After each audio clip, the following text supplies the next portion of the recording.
He has editing abilities too. He fixed the typo for me between classes. See, this kind of clicker couldn't do that. That's a good assistant. Yeah. Oh, it's fine. I got a husband. It don't matter. It's all good. Yeah. Hey, this is Sister Christiansen. She is awesome. Stephen is going to give it the formal introduction, but I just wanted to stop in and say I really appreciate everything that she does, and thank you. I wish I could. I'll brought your presentation on the recording. Yeah, that's okay. Thanks. Okay. So we can squeeze in here if I need to. All right, Alicia Christiansen has been teaching online for BYU-Idaho for 3 years or so. And she's taught GS 120, she's taught English 106, and she's also teaching, as of last year, theater class. And it's the first online class for BYU in theater, right? No, but first for me. But first for you, okay. I'm Alicia's husband. I teach also for BYU-Idaho, so we have a great time coming here to the conference. She is beautiful, she's intelligent. And what else are you? Awesome. And so she's going to talk to us today about the online community. Alicia. Thank you. So he's like the best tech support in the world. And he's going to be my spacebar clicker person today. I'm really glad. Okay, so today we're going to talk about the 7 habits of highly effective online instructors, borrowing very heavily from Stephen Covey and his book, The 7 Habits of Highly Effective People. And the point of this is to help us all get connected with the community.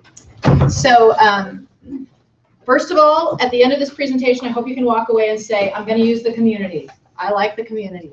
And second of all, that you'll have a better idea of what it means to be a leader with our students in our classrooms and with each other in the community. Those are the 2 goals we're going for with this presentation. And we're going to talk about what it means to be a leader, a small L leader, not a big L leader of the classroom. So basically, we heard about this morning from President Gilbert. The idea is that we are disciple leaders. We're training disciple leaders. And he referred to the talk from President Eyring in Temple on the Hill. This quote, when I've taught GS 120, this quote is used in GS 120 from President Clark. Well, he's Elder Clark now, but he was President Clark then. And he said, it is our great privilege and our mission to prepare the wonderful students of BYU-Idaho to be disciples of the Savior and leaders in their homes, in the church, and in the world around them. Leadership development, therefore, is a critical partner to disciple preparation in the lives of our students. The leadership I have in mind is leadership with a small L, leadership in the home, the ward, the community, and the workplace. Please note we have written discipleship and leadership in lowercase letters. This effort follows the pattern of leadership the Savior taught. He wasn't the president of the country. He was a leader in small ways. The Savior is the great exemplar of small L leadership. Leadership that serves and ministers, loves and supports, and blesses other people. This is the type of leadership we seek to develop in our students. And we can't develop this in our students if we don't have it ourselves. I will say that we wouldn't have this ourselves. We wouldn't be teaching, we wouldn't be in this room today if we weren't already on this trajectory of becoming disciple leaders as people. But hopefully we can talk about some ways to fine tune that within ourselves and improve it within ourselves as we go through. So the Covey connection, just to talk a little bit about this, if you are not familiar with his work, you probably are and you just don't know it. If you've read this book, then you'll know what I'm talking about. But if you haven't read the book, that's okay. I'm sure you've heard these 7 habits before. We're going to do a really abridged version of his ideas. But in a nutshell, he talks about principle-based leadership, and rather than, there's a lot of different other kinds of leadership, but he wants principle-based leadership and character-based leadership. Rather than selling the world on our good looks and personality, we want to focus on our character, and we ourselves as members of the church would call this our Christ-like attributes. What are we? Who are we? What are we trying to become? That's way more important than what we can talk people into or all those other leadership type tactics. We also want to him it's hugely important to keep in mind the balance between our production and our output. And we can definitely apply this to our work as instructors. There's all of the output, the things that we're trying to do, the tasks, but what is our production capability? Are we building our capabilities, Or are we only focused on the output? Got to get all the assignments graded, got to interact on the discussion board, or are we building ourselves? He gives the goose and the golden egg analogy and threads it throughout the entire book. You know, if you've got the goose that can produce 500 golden eggs a day, awesome, but then the goose is going to kill over and die, right? We've got to nurture the goose and keep the goose healthy and have a reasonable expectation of output with the product. So the PPC, he calls it that throughout, and I will refer to it a little bit, but think about that in terms of ourselves as instructors, and think about our students too as well. And then he really says we need a paradigm shift. As we look at leadership, we have to say, you know, am I basing my leadership on, he gives a myriad of different models that we're not going to go into, or am I basing my leadership on principles? And we're blessed to teach in an institution where we do base our leadership and our interaction with students on principles. And that's the paradigm shift we're after. He also, and I love this, he says people matter most at the end of the day. This is very much in harmony with what we do at BYU-Idaho. It's about the students. They matter the most. And it's about each other as colleagues in the community. We matter to each other. People matter. It's not about pushing an agenda or getting something done. People matter. So, yeah. Okay, and then also just beginning defining terms here. What does he say a habit is? A habit is the intersection of knowledge, skill, and desire. What do we know? What are we going to do because of what we know? And how are we going to do it? And do we want to do it? And as we develop all of those things, that becomes, you know, a habit. Okay, so here's his upward spiral. Has anybody seen this upward spiral diagram before? I love this visual for life. It relates to so many things, but I think it definitely relates to what we're doing in our work as online instructors. I love, for me personally, how it applies to just the gospel. You know, we learn principles, we learn doctrines, we learn truths, and we come to feel that they're important, but that doesn't matter until we actually live them and apply them and do them. And then as we do that, then we feel more powerfully how they work in our lives. And it's just this upward spiral of progression, right? As we, you know, build this, we can see that going. So hopefully we're going to do this with our work in the community as well, so that we can become these stronger instructors as the years go by, with more capability and more effectiveness. So the question to ask here at the bottom, I don't know if you can read it or not, am I ready and open to a paradigm shift regarding my view of the online community? And hopefully by the end of this hour, you will be, right? But I'm guessing maybe you signed up for this class because you already like the community. Just by show of hands, who already is like a huge community fan? And don't feel bad if you're not, because my husband, I love him and he's not. Okay. I'm the anti-example. He said I should say that. He gave me permission to say that. So a few of us love the community. Who came because you're like, well, I'm somewhat interested in the community and I maybe need to get a testimony of it? Yeah, a few of you? Okay, good. Yeah. All right, so that's where we're headed with this presentation. So when we say the community, what do we mean by the community? The community is so many things. Right here, we're in a super large teaching group meeting, part of the community right now at this conference, which is, I think, one of the highlights of the community, this conference. We also have OL200, that training course. Any head nods? You know what that is that I'm referring to? Yeah? Okay, and there's tons of other training resources in the community. We have our teaching group spaces. We have our teaching group discussions. We have our teaching group meetings where we meet together synchronously.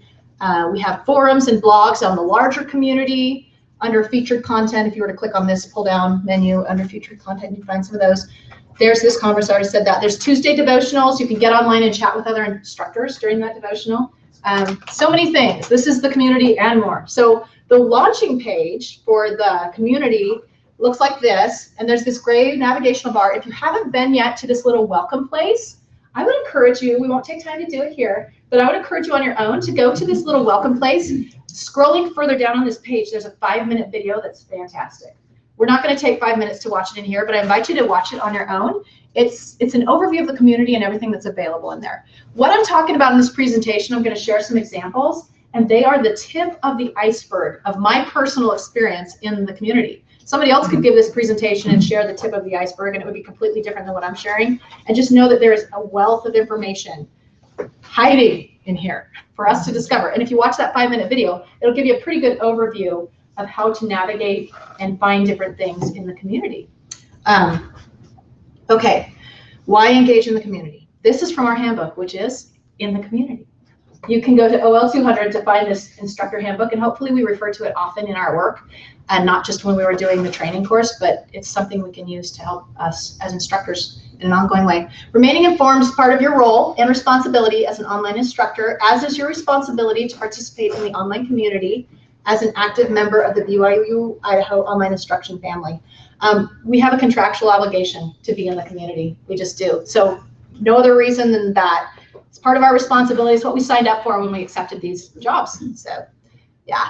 According to Covey, when we engage in something new, who's here is new to online instruction, like you've been here less than a year or so? Just a couple. Okay, so who's been here like 2 years or less? Just a couple. Okay, and who's been here like more than 3 or more years? Quite a few. You guys should all be giving this presentation. Okay, but for the new people, I feel new because I stepped into a new role this year as a teaching group leader, and it all feels new again to me. And so I'm definitely in this place of dependence on my area instruction manager, my AIM. And but if you're new, then maybe you feel that dependence a lot. And so then we move to independence, and hopefully we don't stop there once we figure out how to do our job. Hopefully we move to this place of interdependence where we help each other and teach each other and nurture each other. Okay, so here I am with some dependence on my AIM, Bonnie. I send her emails and questions and ask her a lot of things and help me with this, and I'm not sure about that. And she does it. She's so loving and kind and helpful and nurturing, and always has answers and always has just so much sympathy for me, and I am very appreciative of her. And I hope that each of you feels like you have that kind of relationship with your teaching group leader, that you have a built-in friend, somebody in your corner, somebody who can help you out. If you don't have that relationship, I would encourage you to nurture that relationship and just reach out. And if it's really not working, you know, say something to somebody. There's always that place on the bottom of your weekly reflection to indicate if there's something that's not working for you. But I love that we have this model that's built in with this support and nurturing in our community. Okay, so then we figure out how to do the community, and we do it on our own. Easy enough. I know if there's certain things I want to use, and I know how to find them in the community, and I go link it out to my students, and I've used the community, and it's great. I'm fulfilling my duties. But hopefully there's more. When we get to the place of interdependence, then that's the community at its best. Then it's working like it should, I think. We all strive for a place filled with competent, qualified, sharing professionals who come together to synergistically build the work and grow ourselves. We're a community of colleagues. We serve one another, we work together in an effort to better serve the students at BYU-Idaho who go forward from here to better serve in their families, communities, churches, and callings. And we can learn how to do this for our students if we're involved in the community. And I'm going to give a lot of examples. We're going to go through the 7 habits now, and I'm going to give examples of how this happens, this interdependence that we have in the community. Okay, number 1, be proactive. We are what we repeatedly do. Excellence then is not an act, but a habit. This is from Aristotle, quoted by Covey. As we develop these habits, we're going to become excellent. We're going to become effective instructors. So you've heard this word proactive, right? It's just part of our lingo now. But as we think about being proactive in the community, the first example I thought of that we all have in common is this transition to iLearn 3.0. Who's already working in iLearn 3? Oh, many of you, that's great. And who's anticipating that transition this fall? The other half of us. Okay, so we're about half and half split here. So for those of us who are anticipating it, and those who are already there, maybe you guys are there too, I don't know. Just quick show of hands, have you gone to the community yet for help, those of you who are already there? Yeah, little head nods, that's good. The rest of us, are we putting our heads in the sand saying, it's coming, I don't want to go there? Or, yes. Okay, I invite you, Janet, to be proactive. We can be proactive, and there are resources in the community to help us prepare for this fall, for this transition. There is in this this gray navigation bar under help resources, there's a thing called iLearn 3 group. And it takes you to this landing page, and this landing page is all about iLearn 3. And there's discussions, there's FAQs, suggestion box, like if you have things in iLearn 3 that aren't working, you can put them in the suggestion box. Help guides, all sorts of stuff. There's no reason why we need to put our head in the sand and be scared. We can jump in and train ourselves and network with colleagues. If we're, some people like to figure things out for themselves. That's their way of learning. My husband and I, we are just, how you marry people and you're like the opposite. He totally can jump in there, and I was surprised to learn at the breakfast this morning, he's already like in the boot camp training and he's doing it. I'm like, what? I didn't know that. I, of course, will be putting it off until August probably, but because we're polar opposites. And he will teach himself and then I will get taught by him. But hopefully we have colleagues, if we don't have a built-in tech support, that we can network with. If we're the type of person who likes to learn from people, hopefully we have networking people in the community that can help us, that we can say, I'm really confused about this, help me out. That's what the community's for. So that's one example of how we can be proactive and develop that in the community. Number 2, begin with the end in mind. This is really important. And I think that we do this in the gospel. We have the big picture. We're very blessed to have that big picture view of things. So as we think about specifically our job at BYU-Idaho and what are my roles at BYU-Idaho, what do I want to achieve here? Hopefully we want to be excellent, effective online instructors. When we applied for this job, I don't know what, I mean, there's probably as many different reasons for having signed up here as there were people in this room. We've all got our own reasons. So I'm gonna ask you now to just take 30 seconds and say, what are my roles at BYU-Idaho, and just jot on a piece of paper for yourself, what is it that I'm here to do? And this can be specifically with students. Obviously, we all have shared roles like facilitating discussion boards and giving feedback on incitements. But are there specific things, you know, if you've ever developed a personal mission statement or a personal ministry, if you've reflected on that, jot some of those notes down. Give you about 20 more seconds to just make a little list for yourself.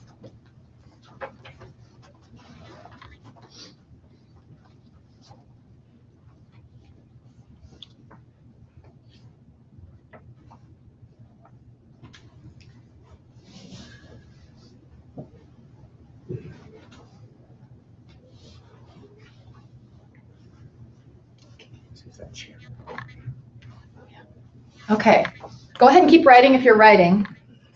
And we'll just, if you wouldn't mind, raise your hand and share with us what you wrote down. What are some of the roles that we're here to fill? And we may not all have the same answers, but that's great. Yeah. I want to instill, it's one of my own goals, but instill lifelong learning with my students. Good. Yeah. Get them excited about learning. Yeah. Foster the spirit of Elijah. Cool. Family history. Awesome. That's a great, and that's a personal ministry kind of thing. That's awesome. Well, maybe it's part of your class objectives too, but yeah, Mary. Well, I was thinking about with writing, so really I want them to develop confidence in their writing. Yeah. And to feel like to develop high standards for themselves. Yeah. Awesome. Cool. What else? Yes. Learn to work together. Okay. That's great. Yeah, that's a great role. Anything else? To believe in themselves and the abilities they already have. Yeah. Yeah. I really see myself as a mentor. Okay. Mentor. Yeah. For who? Well, I teach at Intro to Marriage and Family Studies, and so we do a lot of career exploration. Yeah. So I kind of feel like my role isn't to deliver content, but to encourage them to explore job Good. possibilities. Yeah. I like that. Okay. Any other roles here? Yes. Everything to the Lord is spiritual. And Yes. so being able to foster that secular learning of the spiritual learning, I think, is another important part of what we do. Good. Yeah. So that role to connect the content to the gospel. Yeah. I don't think I'm going to say this clearly because I didn't write it down. Because I'm holding an apple. But to together with my students, reinforce and accept and act on our mutual role as saviors of each other. Good. Yeah. Saviors on Mount Zion. Nice. I like that. Yeah. Okay. Any other thoughts? I think we could keep going with this. I would ask us to consider, as we're thinking about this paradigm shift during this session, do we have a role as a colleague? Is that one of our roles? One of the hats we could fill? Covey talks about in his book, at the beginning of this chapter, he says, if someone were, think about your funeral. Who's going to be speaking at your funeral, and what do you want them to say about you? What do you want to have? What is it you're trying to achieve in this life, and is that what people will remember you for? And maybe we wouldn't necessarily have a BYU-Idaho colleague speak at our funeral, or we wouldn't have a BYU-Idaho student of ours speak at our funeral, but what would be said of us? What difference have we made for them? And that's something to think about. So mine isn't. Nope. Okay. All right. Begin with the end in mind. This is awesome. This is one of my favorite quotes, and this is so unique to the community. I'm just going to read the whole thing. I know it's long, and you probably heard it before, but just ponder on it in terms of the community. Another way to say that we can be effective and embody is that we're going to embody this and convey the spirit of RICS in our online classrooms. Spirit of RICS has long been the hallmark and defining phrase that describes this remarkable institution.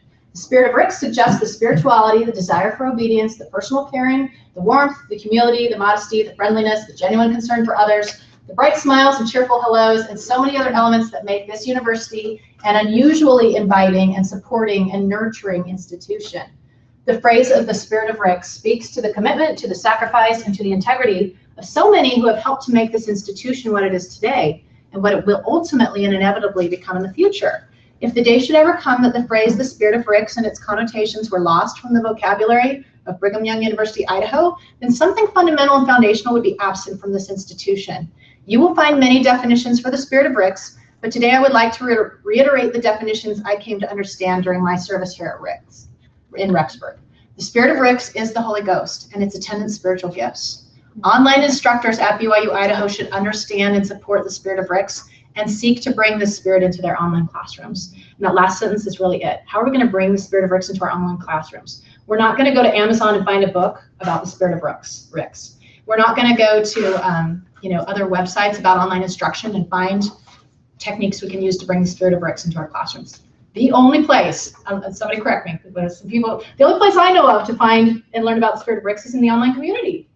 This is it. If we're going to do this, and this is a pretty important thing that we're supposed to do, we got to be in the community. And I would say, go back, one more thing to say about that. Sorry. I would say the only way that we can do this is by being examples to each other. Cubby says that there's, 3 ways to teach people. First of all, example. Second of all, example. Third, example. So and I have seen this example in the community, the spirit of RICS example in the community. People who are loving and nurturing and helpful, bright smiles and friendly faces and cheerful hellos across the internet waves. And it's there in the community for us. And then as we feel that in the community, we can convey that same feeling in our classrooms to our students and help them develop that with each other so then they can convey it in their homes and with their families and in their wards and their communities.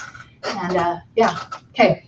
Number 3, put first things first. So maybe you've seen this quadrant before. It was very popular in the 80s, and it was like back when we all learned that it was okay that even though the phone was ringing and it was urgent, it was maybe not important. Maybe it was more important to just keep eating dinner with our family and ignore the phone, right? We learned that we could do that. And so as we think about this in context of our classrooms, our online classrooms, there are plenty of things that are urgent and important, and they get most of our attention, as well they should. What are some of those things that are urgent and important that we do? Grading. Yep, we've got that 7-day deadline. It feels pretty urgent most of the time for me.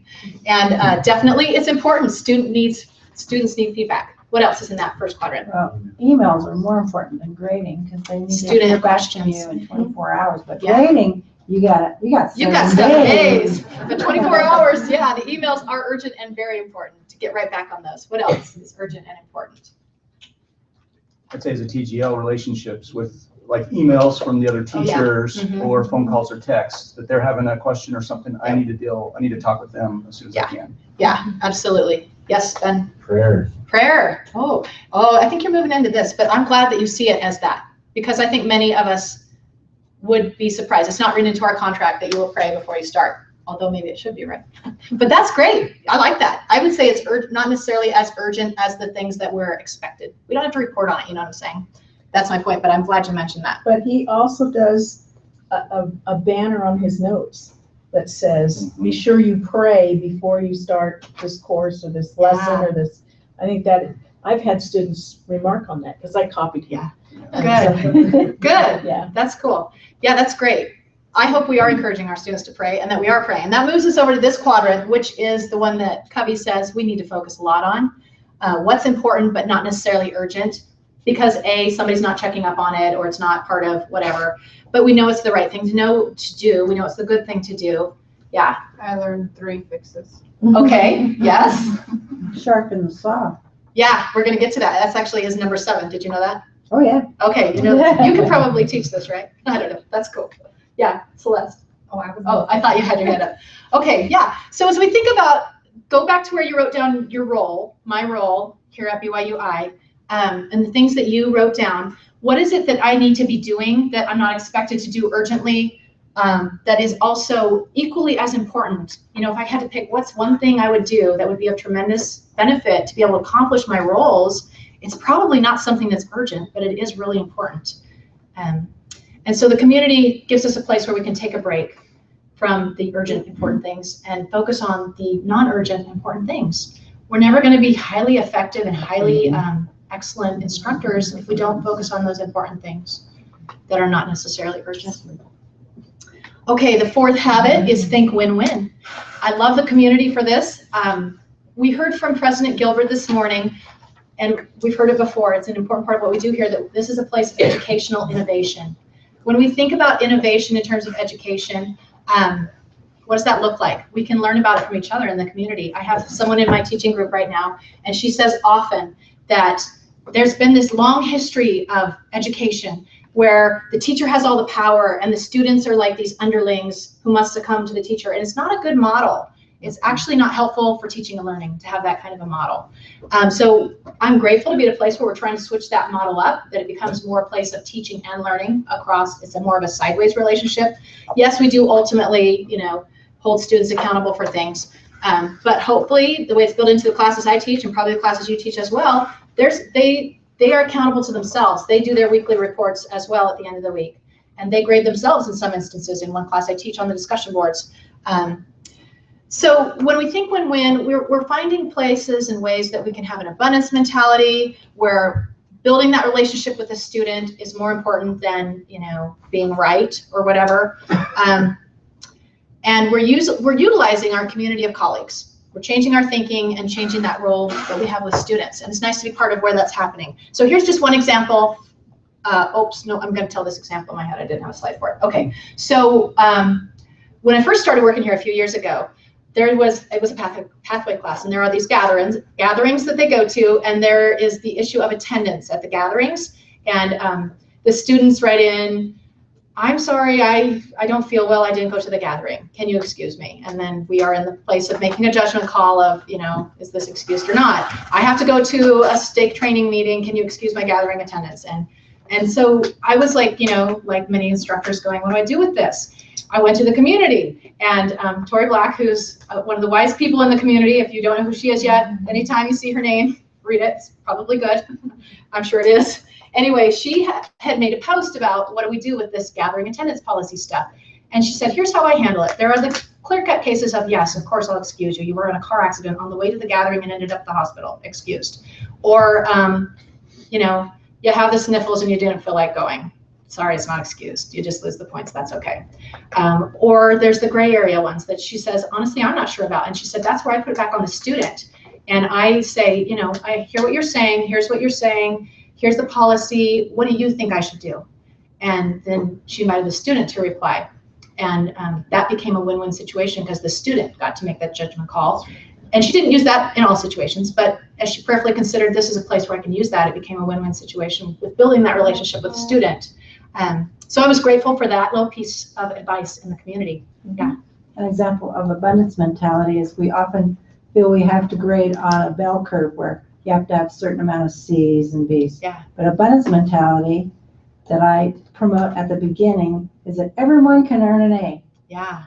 Everyone. I don't have to create a bell curve for.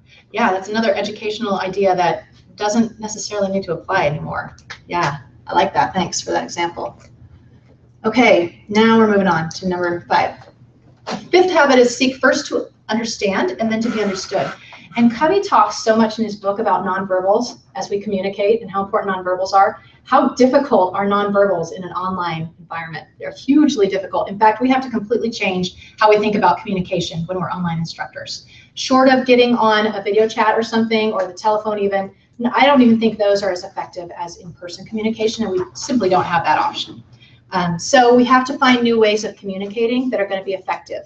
We can turn to the community for this. Just to define terms a little bit, Covey says we have to start from, as we go into a communication situation, we have to start from a place of character and not, you know, with ill intentions. It's not going to work if we do that. And then as we develop empathy and listening techniques, and he says they're skills, it's things we can learn to do, but it has to first be grounded in a real desire to communicate that's real, then it works. And then finally, after we have listened and we have understood and we've communicated that we have understood, then we can communicate what we have to say logically. So an example of this that I think we can all relate to, maybe the next slide, is, oh yeah, okay, I already talked about that. So let's look at the community for one example. And this is in the featured content tab here at the top. And then I clicked on, you know, when this comes down, I didn't take a picture of it because it would block this, but there's a little black thing and there's one that says working with students. And then I clicked on working with students and then contacting students.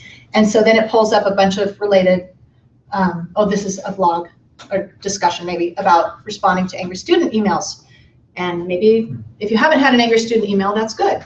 But if you have, this is a really helpful blog post, because how do we respond? And so this I followed because I like to follow lots of them because I need all the advice I can get. And I read through it, and the person who wrote the post had a really good suggestion about how to do it. And then what developed was like 3 pages worth of discussions of other people who'd had experiences. I think it was 25 or 26 posts. And about the middle of the discussion, Shauna Dorman said, hey, I came up with this template for how to deal with those kind of emails that are hard. And I got it from Sarah Jackson in the community years ago. And for those of us who weren't in the community whenever Sarah Jackson first shared this, we say, thank you, Shauna, for pointing us back to that and sharing this little, it's a little checklist of sorts. And yes, we need to come from a place of caring, but sometimes it's good to have a checklist to make sure, okay, first of all, did I thank the student for expressing their concerns? Did I restate their concern? Did I ask questions to get any clarification about things I might not have understood? And then you can just go through, did I calmly and logically explain? And if I'm not feeling calm right now, did I step away from the computer for a few hours and then come back? And then did I invite the student to ask me any other questions or any other concerns? And did I end on a high note and express sympathy and how much I enjoy that student in my classroom? And it's a great template. And this is in the community. So yeah, this is a great way that we can really use a hard thing, which is communicating, but use a skill set that will help us to communicate online with students. All right, so the 6th habit is synergize. I love my OCR groups. Everyone has an OCR group. Do you know what OCR stands for? You feel free to give me blank stares if I should explain this a little bit more. Head nods if you're with me, blank stares if you're, okay. Okay, OCR stands for Online Course Representative. And each course has an online course representative, a person, and then also a group, a discussion group that is led by that person. And in this course-specific place, we get to discuss things that relate to our course and ask questions of each other and learn from each other and help each other. And so I'm going to share an example from English 106 that was just last month. And it was super cool to see how this synergy came about.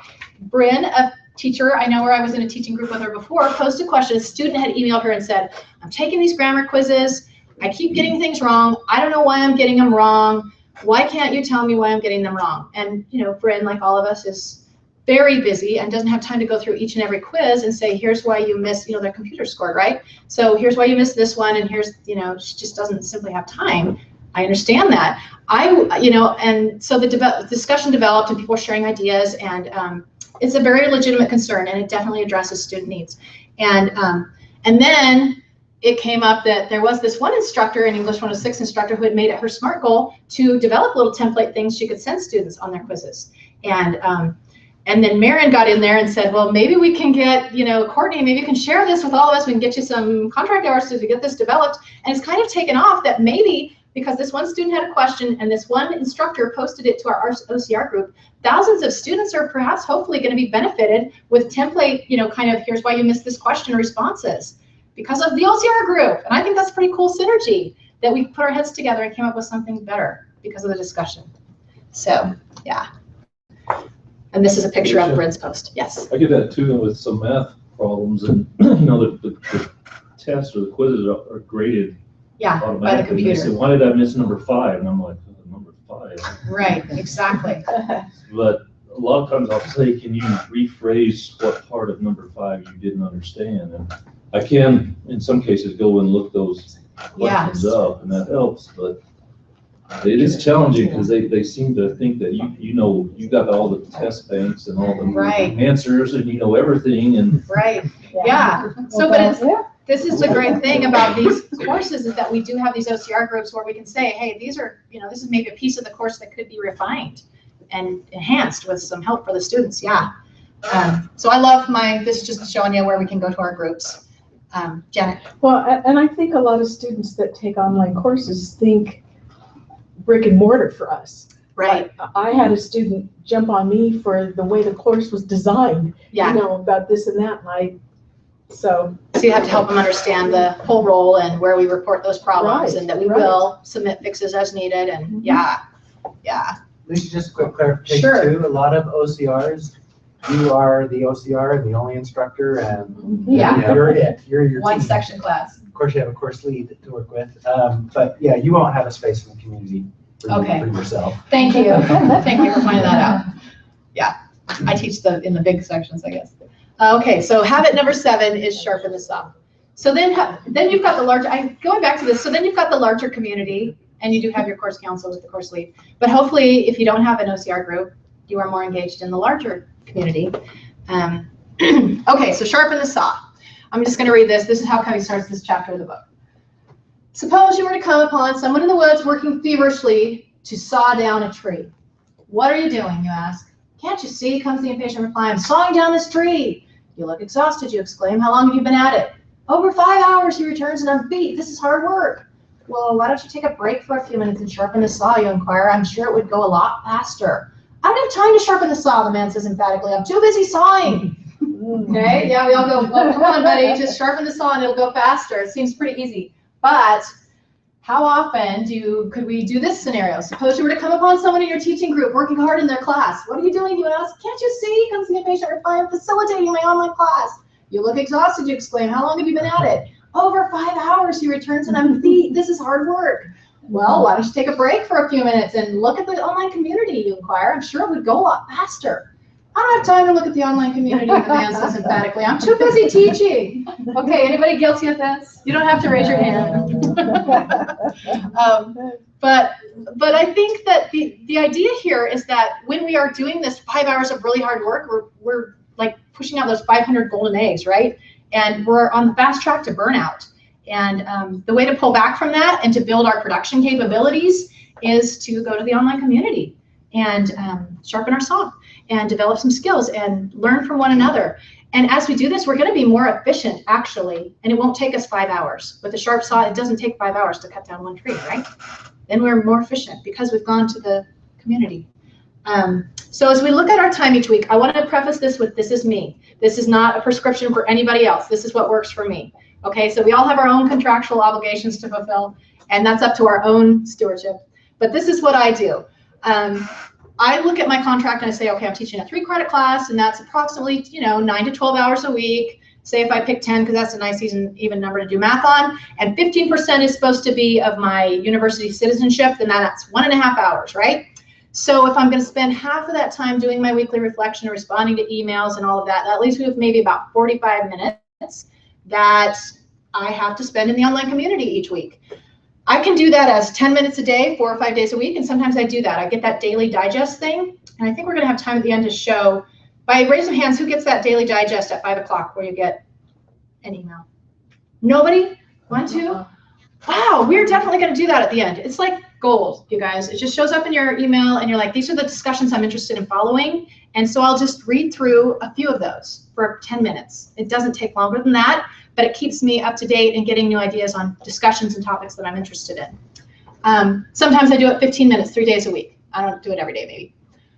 Or maybe one week I just take 45 minutes creating a blog post I want to share with my teaching group. And then I, craft it and do a little research and pull in this and post it for my group, and then maybe facilitate it a little bit. And that's where I spend my time in the community that week. The power for me has come as I've made the community a habit. It's just something I do each and every week. It's not that I wait till the end of the month and say, oh, yeah, I'm supposed to be in the community. I better quick go find a discussion I can add something to. And this is a question, too, to think about. Okay, when you go to the community, how do you get there? Is it because you get a link from the home office on Monday morning? Is it because your teaching group leader sends out a link? Is it because you have it bookmarked? Is it because you have the address memorized, the website address? I'm just curious. And there's no right or wrong answer, I'm just curious. My TGL sends them. The TGL sends a link? TGL sends a link? All of the above, but I love the Monday morning. I do too, yeah. Okay, so variety. Often we go there because we get a link. Going back to the proactive thing, as we build this into our mindset and our mentality, you know, as we choose to go there, okay, I'm gonna do this. I like that like I said, the digest thing. I like the links that take me in. But if I'm looking for a specific thing, how do I know how to get there? Right? Either we have it bookmarked. If you just go off of a link to go there, it's kind of a maze to figure out where you really want to be if you're linked into your teaching group space, but you want to find a training resource. You know, clicking around can be a little cumbersome. So I would encourage us all to take some time to be proactive and figure out how to navigate to the community on a regular basis. Put it in a bookmark, put it in a favorites or whatever you want to do so that you know how to get there regularly. Okay, and if you're like, where do I start? This is kind of overwhelming and I'm not sure what I want to do.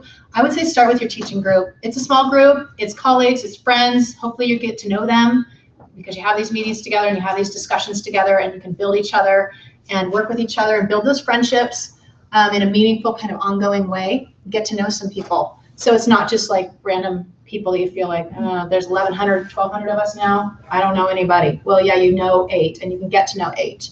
And then after that, move to your OCR group if you have one. That's people who are focused specifically on what you're teaching. And then use the training library videos. I don't know if you use those or not, but they're a great resource and they're in the community. And for me, this is kind of the hierarchy of like what's important to me. When I have things for students, like I have a student email me who says, okay, I kind of have like a D right now and I'm wondering if I'm going to be able to pass the class because it's, you know, almost the end of the semester. And I'm not a math person, so I say to them, go to the community. Here's this what if calculator tutorial. Let me send this to you. You go ahead and take a look at your grade. Use this what if tutorial. Come back and let's talk. What's your grade going to be this semester? And then let's talk about what can be done. Putting a little responsibility onto them and using a resource from the community. Another one that I like to share with my students along about week 6 or 7 is the teacherless classroom. Have you guys seen that video? Some head nods. If you haven't, you should. It's very funny. The teacherless classroom. Teacherless. Yes. And so I find if you just go to that search bar in the community and type in teacherless classroom, it'll pull up. And I send that and post it in my discussion boards for the students. And I preface it like this. I say, do you think I'm the kind of teacher who sits around chugging 2 liters of Shasta and eating pie while I teach your class? And then that gets them intrigued enough to watch the video. And then we have a discussion about it. And they usually kindly say that I'm not that kind of teacher, which is good. Yeah. Anyway, so there's those resources that are in there for us to enhance us as teachers, to help our students ultimately, to make our classrooms better. And we don't have to do all the legwork on it. We just go get the resource and share it. Okay. Browse the larger community. There are blog posts. There are forums. Like I mentioned earlier, the iLearn 3 stuff is in there. Sign up for the daily digest. And we'll do that in about one more slide if I think my really awesome tech guy will be able to help us out with that. And then follow posts that interest you. Do you know how to follow posts at the bottom? Maybe not if you're not doing the daily digest, but anyway, you click follow if there's something that you want to, a topic that you're like, oh, I want to see where this goes. I'm curious about it.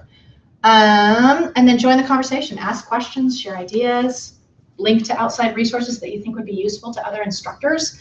And you know, if you're not sure that you have the time, energy, or brain space to add one more thing, believe me, I get that. We all have really full lives and things in our lives outside of BYU-Idaho that honestly are higher priorities, like our families or our church callings or things that that's okay to have those higher priorities. As we develop ourselves as effective, efficient online instructors, we'll have more time for those priorities. We really will as we sharpen the saw here in the community. So I would consider, if you feel like I can't do one more thing right now, that's okay. Think ahead to the fall, be proactive, plan. Begin with the end in mind, and with that habit of beginning with the end in mind, you know, we can think in terms of a semester because we have our SMART goals, right? And for this semester, I want to work on adding technology to my class, or I want to work on adding more faith into my feedback, and pick something really specific. And there's resources in the community. And for myself, I set the goal one semester. I'm not a tech pro, of saying, okay, I've got to figure out how to do more technology. And so I went to the community for that semester and I found out how to do video feedback for my students. And I found out how to link pictures for a video link for my students. And I learned out how to do surveys and things that for me were kind of hard. But I was really grateful for all the resources in the community that helped me to do that. And that was my SMART goal. And there's plenty of SMART goals that you could utilize what's in the community to help you achieve those objectives. Okay, so then when we go to the My Groups page, and we'll have time, you're logged into the community on you, or what time are we done, 20 after? You got 5 minutes. 5 minutes, okay. All right, so we're gonna do that real quickly, but if you wanna log in, let's do our last slide, and then if you can log in on yours. Oh, opposing arguments and personal experience, we're gonna skip those. My husband's the opposing arguments. We'll do them in 30 seconds. Okay, what if you just say, this is redundant for me, I already know, I mean, he's a professional, he's been working in the field of education for a lot of years. I'm a part-time person, he logs a lot more hours than me, so I need the community more, right? And so you could say that, I get all this, but is there a reason for him to go? I guess the argument would be, the flip side would be, you know, the spirit of Rick's, you can't get that anywhere else professionally. And the whole idea of helping our students become disciples leaders, you're not going to really find that anywhere else. Also, the idea of giving back and becoming a colleague to others and building the community and developing that interdependence and that synergy that is going to make BYU-Idaho greater, and we're going to add to that. So Elder Ballard. Throw in that. Sure. You mentioned that our teaching groups are part of the community. There's 4 of us from our teaching group in here, and they're in here to support Alicia. Because Yeah, they know her through me. yeah, And it's isn't true. that awesome? It is. It's just so cool. And so the teaching group is definitely where I have thrown my energy, but I'm gaining a testimony of the larger community here. Okay, Can I say too, yes, even if like he's my teacher group leader, even if you're like the expert and I'm a shameful person that needs to be in the community, but the expert is the one that's needed. yeah, For everybody else absolutely. that's going there. Yep, So it's not, I'm not going there because I already know all of this. That's why you need to go there, because. so you can share, Yeah, yeah. exactly. Yeah, absolutely. Thanks for saying that, Heather. Okay, we'll end with Elder Ballard and then take a quick jaunt over to show you how to do the digest. When we act in a united effort, we create spiritual synergism, which is increased effectiveness or achievement as a result of combined action or cooperation, the result of which is greater than the sum of the individual parts. And I fully believe that this happens for us in the community. What we come up with is greater than me by myself and this person by themselves. It's you know, not just 1 + 1 = 2. I can't remember if I said this in this group or not. You know, when you present things back to back, did I already say this? Anyway, it's not just 1 + 1 = 2. It's not even, Covey says it's not even 1 + 1 = 5. It's not even 16. It's like 5,000.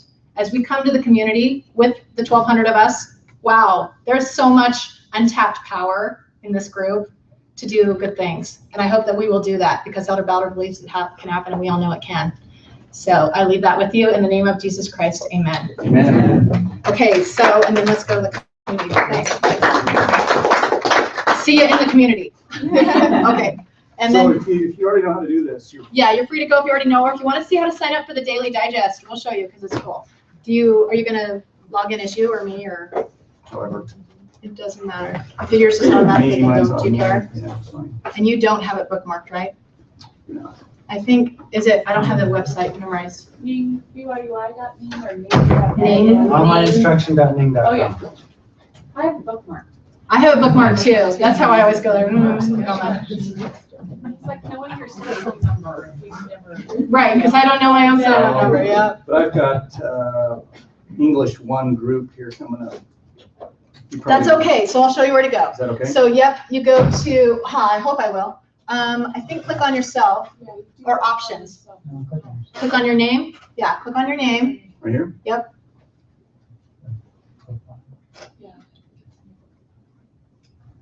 And then you can have these like send you every time that there's a new post on that discussion, which is a little bit annoying. It's too much email, but the digest at the end of the day is just right. So as we're connecting, well, even if it's going to be slow because the Wi-Fi is maybe bad in here, we're 1 minute away from the amount of time. Okay, so now I think you go to options. After you've clicked on yourself, I think you go to options right down here. Do you see where I'm pointing? I do. Okay. I wish it was a touch screen. Edit profile? No. Yeah, maybe it's on edit profile and it's like your preferences, I think. If somebody thinks I'm doing this wrong, feel free to correct me. Connections? Email tab, or yeah, the email tab, I think. Yeah, email tab. Do you see that? Mhm. And then don't do instantly, do daily. Send me email notifications.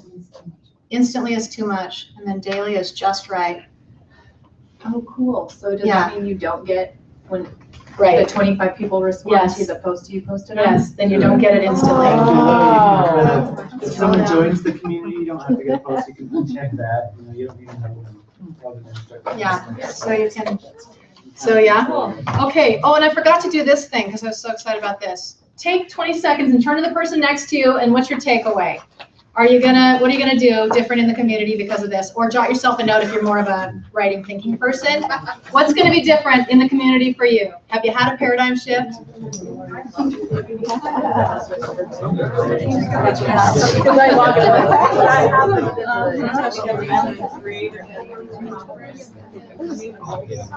Oh, and I forgot this last, that's why I forgot it. Because it's this slide, we didn't do the last slide.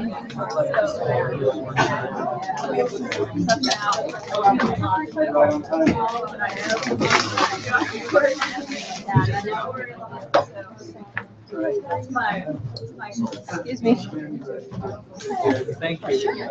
I'm an OCR, and I started out as a but now the ones going, I have really good, very well prepared. Yes. Yeah, you should, yep, and would you work out on that? No, I would talk to Jared. You know who Jared is? Yes, yeah, I would talk to him and say, will you get an OCR group for us? And then we start those. Yeah, you'll probably assign a student. Usually, and then there's usually students in there.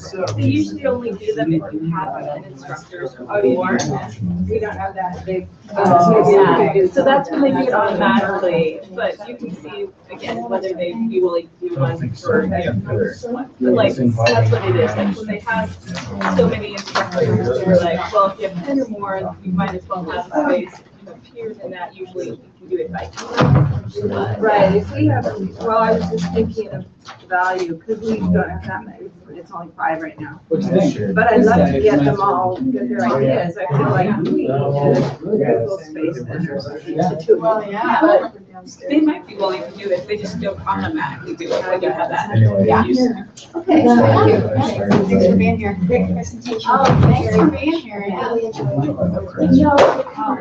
Thank you. But work together as a team too. Oh, we love it, yeah. Okay, Good job, how do we Alicia. turn this off? Do you know how to turn it off? Thank you. I'm glad it's. Yeah. Thanks for being here, you two. Oh, you're welcome. So I've started writing rebuttal, like you said, Oh, good. so I'll have you look at it. I'm gonna see if I can get it posted on the community. I was about to hit Might stop, but I have didn't off the win. Waiting Oh, list go. at BYU and to be accepted to the law school, so. Oh, wow. A rebuttal to my